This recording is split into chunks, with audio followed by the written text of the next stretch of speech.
एक दंपति एक छोटे से शहर में अपने घर में रह रहे थे। दुख तो उन्हें इस बात का था कि उनका कोई संतान नहीं था, पर उन्हें उनके आराध्य श्री विष्णु पर पूरा आस्था, श्रद्धा और भक्ति था।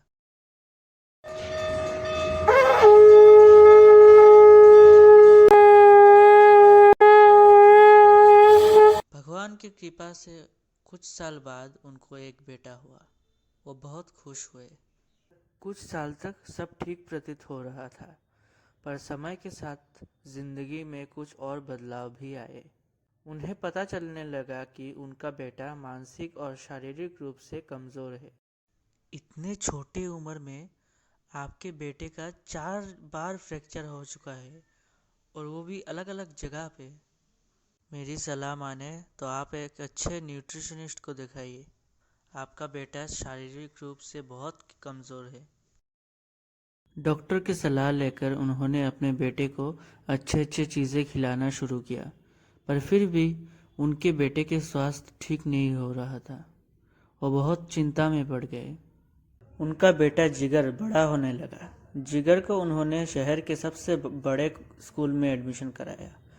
समय के साथ साथ उनके बेटे की सेहत में और भी कॉम्प्लिकेशंस बढ़ने लगी। उनका एक ही बेटा था जो भगवान की कृपा से उन्हें प्राप्त हुआ। वो उसके लिए कुछ भी कर सकते थे, और पैसों की कोई चिंता किए बिना उन्होंने अपने बेटे को बड़े से बड़े हॉस्पिटल्स में अच्छे से अच्छे डॉक्टर्स दिखाए। बहुत मेडिकल टेस्ट्स करने के बाद पता चला कि उनके बेटे को फिनाइल कीटोनुरिया नाम की एक जेनेटिक डिसऑर्डर है, पर इसके बारे में उन्होंने अपने बेटे को कुछ भी नहीं बताया। उनका बेटा कक्षा 12वीं पास करके बीएससी कर रहा था। वो पढ़ने में ज़्यादा होशियार नहीं था, पर अपने मेहनत के कारण परीक्षा में पास कर रहा था। फिनाइल कीटोनुरिया के बारे में उसके बेटे को अभी भी कोई अंदाज़ा नहीं था, पर उसके सिम्टम्स बहुत तीव्र थे। किसी तरह उसके बीमारी के बारे में लोगों को पता चला। लोगों ने उसे पीकू नाम दे दिया। वो जहाँ भी जाता लोग उसे पीकू कह के पुकारते थे और मजाक करते थे। उसे कुछ समझ में नहीं आता था, पर उसने किसी के बात को इतना महत्व नहीं दिया और बस अपना काम ठीक से करता रहा। उसके बीमारी के बावजूद वो अपना हर काम खुद से करने की कोशिश करता, हालांकि वो दिमागी और शारीरिक तौर से काफ़ी ज़्यादा कमज़ोर था। ज़रा सी भारी चीज़ उठाने में उसे दिक्कत होता था, जो उसके छोटे लोग आसानी से उठा लेते थे। लोग उसे पीकू पीकू कह के चिढ़ाते भी थे, पर वो अपने काम से काम रखता था। पर समय के प्रभाव को कौन रोक सकता है। एक दिन जब अपने इलाज कराने वो अपनी माँ के साथ हॉस्पिटल गया था, उसकी नज़र एक पोस्टर पर पड़ी जहाँ फिनाइल कीटोनुरिया के सारे सिम्टम्स लिखे थे। उसने जब वो सब सिम्टम पढ़ा तो उसे पता चला कि ये सिम्टम्स उसके साथ मैच करते हैं। उसे शक हुआ कि उसे फिनाइल कीटोनुरिया है। अब उसे पता चला क्यों लोग उसे पीकू बुलाते थे। उसने अपनी माँ से पूछा तो उसकी माँ ने उसे सच्चाई बताते हुए कहा कि उसे फिनाइल कीटोनुरिया है। बचपन से वो शारीरिक और मानसिक रूप से कमज़ोर है।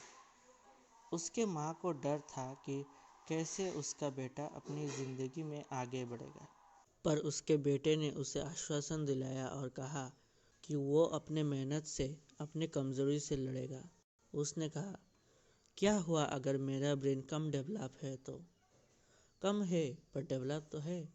साइंटिस्ट भी तो 10% से ज़्यादा अपने दिमाग का इस्तेमाल नहीं कर पाता, तो मेरा ब्रेन जितना डेवलप है उसी को मैं अच्छे से यूटिलाइज करूँगा। उसने अगले दिन से ही अपने आप को बदलने की ठान ली। पूरे कंसंट्रेशन के साथ पढ़ना शुरू किया, मेडिटेशन करता था, दिन रात अपने घर में कसरत करता।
उसे रेलवे में उच्च पद पर नौकरी मिल गई और अब वो शारीरिक रूप से भी उतना ज़्यादा कमज़ोर नहीं रहा।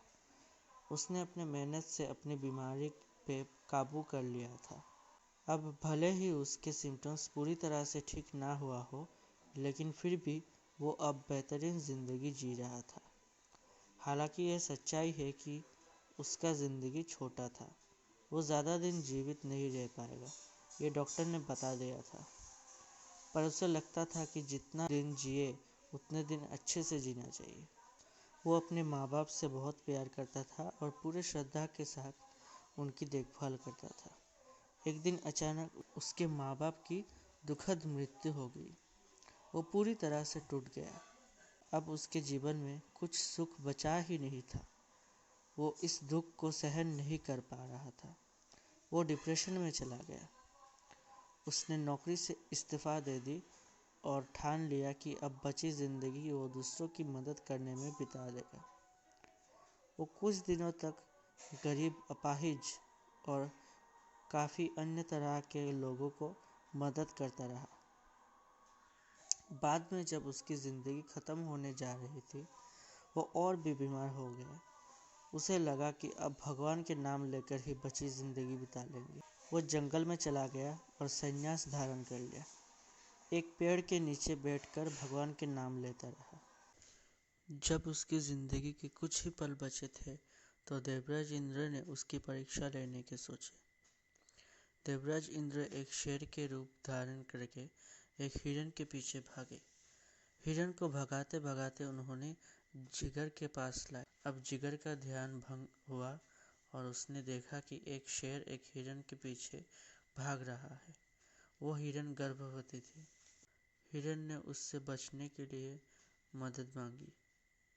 जिगर ने शेर से कहा, हे जंगलराज, आप इस बेचारे के पीछे क्यों पड़े हैं?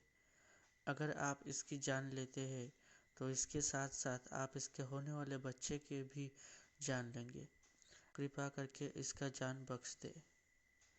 शेर ने अपने दुख की कहानी बताते हुए सन्यासी जिगर से कहा, अगर मैं इसे ना खाऊं तो मैं भूख से मर जाऊंगा और उसके बाद मेरे परिवार भी खतरे में पड़ जाएंगे।